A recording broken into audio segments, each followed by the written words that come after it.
It's been a while since I made a video in this series, which is a shame. It's pretty relaxing to just sit back and talk about dumb vehicles, and it seems like you guys enjoy it too. The problem is that sometimes, it's hard to find new tanks to talk about, so before we get started, I want to say that if you guys have vehicle suggestions, leave them in a comment. I might include them in a future video. Anyway, let's get this started. The first vehicle is the T22E1, an American medium tank from the Second World War. In an effort to improve upon and replace the M4, the US Army initiated the T20 series. This included the T20, T22, and T23 medium tanks. It would also eventually include the T25 and M26 Pershing. We're getting a little bit ahead of ourselves though. The three original tanks were all roughly the same, with the main difference being their choice of transmission. The T20 would use a Torque-matic transmission, the T22 would use the M4s, and the T23 would use an electric one. These were supposed to be armed with the 76mm, the one that would later appear on M4s. There was one exception to this rule though. You see, World War II is when a lot of nations began to experiment with automatic loaders. They were already used on ships, why not use them on tanks?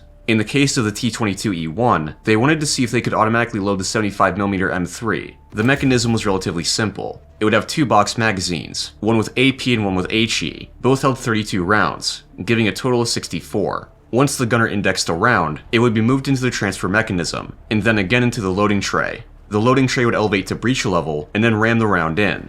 It could keep a fairly good pace, loading one round every 3 seconds. The design wasn't successful for a few reasons. First was that despite its solid performance, the autoloader wasn't reliable in the slightest. Second was that for anti-tank use, the 75 was no longer adequate.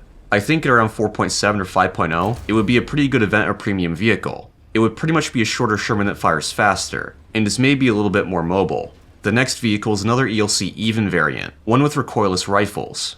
We've already talked about the ELC EVEN series before. Essentially, France was looking for a cheap and effective way to counter Soviet tanks, which were not only numerous but also fairly tough. Their solution was to create a series of very light tank destroyers. They tried a lot of different weapon setups, including this one, which had 4 120mm recoilless rifles. As you can see, the vehicle was incredibly small, weighing only 7.4 metric tons.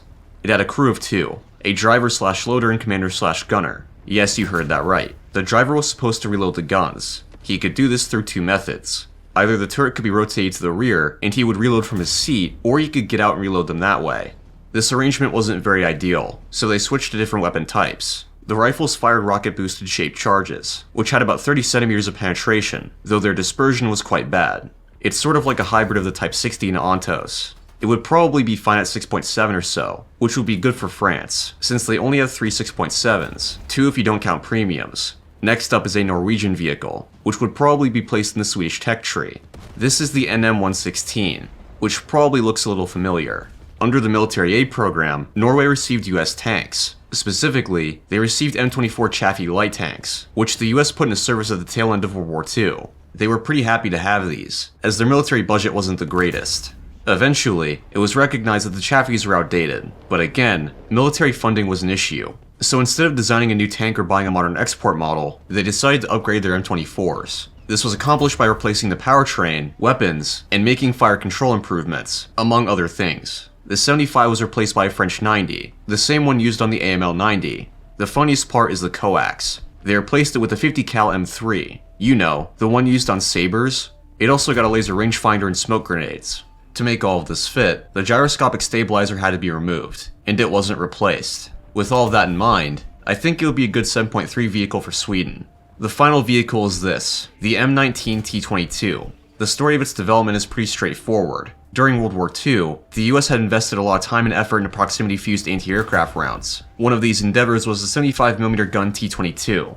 At that time, it was the smallest gun that could fire such a round. They wanted to smack it onto a vehicle, so the M19 seemed like a good choice. The fire rate was 45 RPM. By the time the vehicle was completed, the war was over. But it didn't matter much, as it wasn't acceptable regardless. The autoloader wasn't reliable in the slightest, and the gun was liable to shake the vehicle apart. The concept was worked on further though, and eventually led to this, the Skysweeper anti-aircraft gun. I'm not entirely sure if the gun had AP or not, but I think it would be balanced in the 7.0 BR range. Anyway, that's all I have for you today. If you have your own suggestion, leave it in a comment. I hope you guys enjoyed the video, and I'll see you on the next one.